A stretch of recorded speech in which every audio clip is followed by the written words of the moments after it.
Alors, sur le PDU, en effet, il y a eu une enquête publique. La ville de Marseille avait voté son avis concernant le PDU le 5 octobre 2020.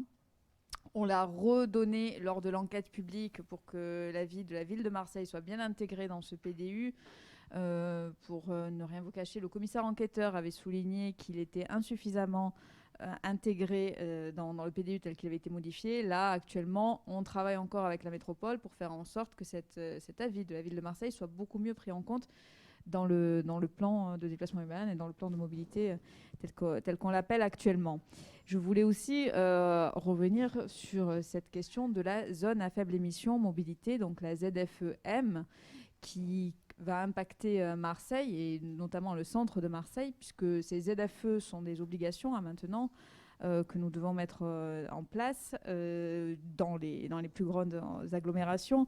Au début, la ZFE, lorsque nous avons en fait gagné la ville au tout début du mandat, la ZFE était revenue à la ville, avait été travaillée par la métropole, était revenue à la ville au titre des pouvoirs de police du maire.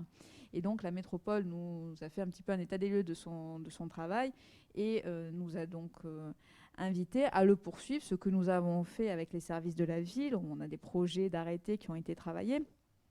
Parce que l'objectif de cette zone à faible émission, c'est bien de faire en sorte de restreindre la circulation à l'intérieur d'un périmètre. Alors je ne sais pas si on avait une ébauche de périmètre, mais à l'intérieur d'un périmètre donné, des véhicules les plus polluants.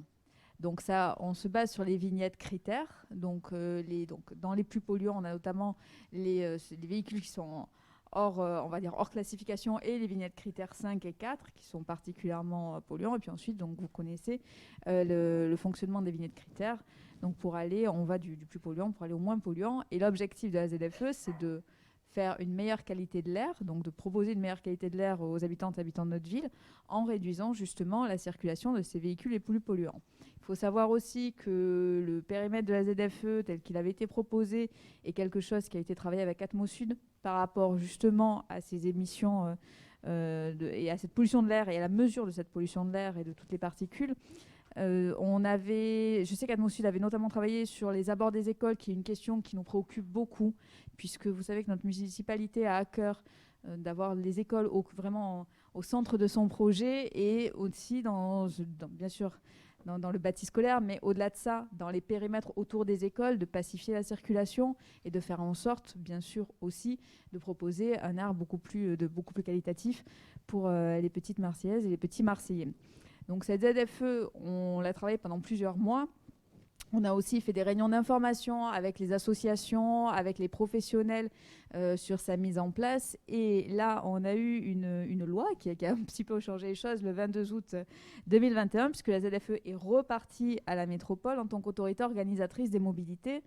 Et c'est aussi quelque chose sur lequel ça a du sens, pour le coup, parce que lorsqu'on dit restreindre la circulation des véhicules les plus polluants, on pense bien sûr aux véhicules motorisés, vous vous en doutez, donc que ce soit utilitaire ou véhicule voiture particulière, mais il y a aussi cette logique de dire qu'est-ce qu'on peut proposer aux habitantes et habitants de ce secteur pour se déplacer, parce que l'objectif de la ZFE, c'est pas non plus d'assigner à résidence toute une partie de la population en disant vous n'utilisez plus votre voiture, il n'y a plus rien à côté. Au contraire, c'est de dire on propose aussi d'autres types de déplacements. Et là vient bien sûr les transports en commun. C'est pour ça qu'on pousse pour qu'il y ait plus de transports en commun dans notre ville, et notamment des modes lourds, notamment vers le nord de la ville ou vers la Belle de Mai et jusqu'au Merlan, mais aussi d'encourager les modes doux et actifs, avec notamment aussi les pistes cyclables pour justement avoir une mobilité beaucoup plus vertueuse.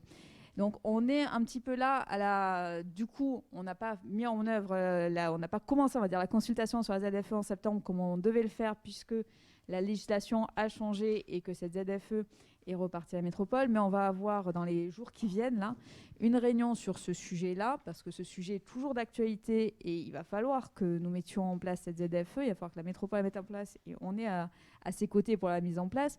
Et à terme, parce que l'objectif c'est que on gagne en qualité de l'air, mais que cette zone s'étende, à terme, on est sur une zone à faible émission qui devrait concerner toute la métropole. Je crois, je ne veux pas dire de bêtises, à l'horizon 2035, il me semble. Et donc, voilà, que le bassin concerné par l'implication de cette ZFE aille plus loin. se pose bien sûr la question dans la ZFE, qui est une question qu'on a posée en tout premier, qui est aussi une question de la précarité des ménages qui vont être touchés. Parce qu'il faut savoir que bien sûr, il y a des primes à la conversion, mais tout le monde n'aura pas la capacité financière, de façon très pragmatique, d'acheter une voiture électrique ou une voiture hybride, qui reste quand même excessivement chère.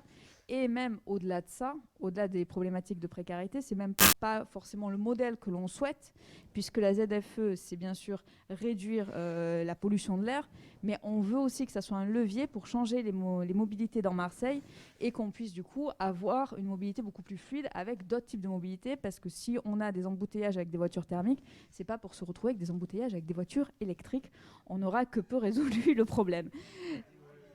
Donc on est vraiment dans cette logique-là de se dire, c'est un sujet compliqué, cette ZFE, clairement, mais c'est aussi un levier pour faire changer les mobilités dans la ville.